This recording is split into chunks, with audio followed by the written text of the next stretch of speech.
Guys,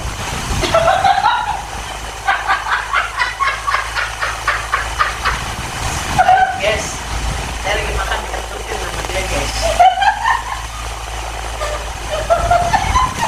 Matahan dia ternyata guys. Tapi nggak bau lah. Kata Bang Meheng ini pasti aja. Tapi ya.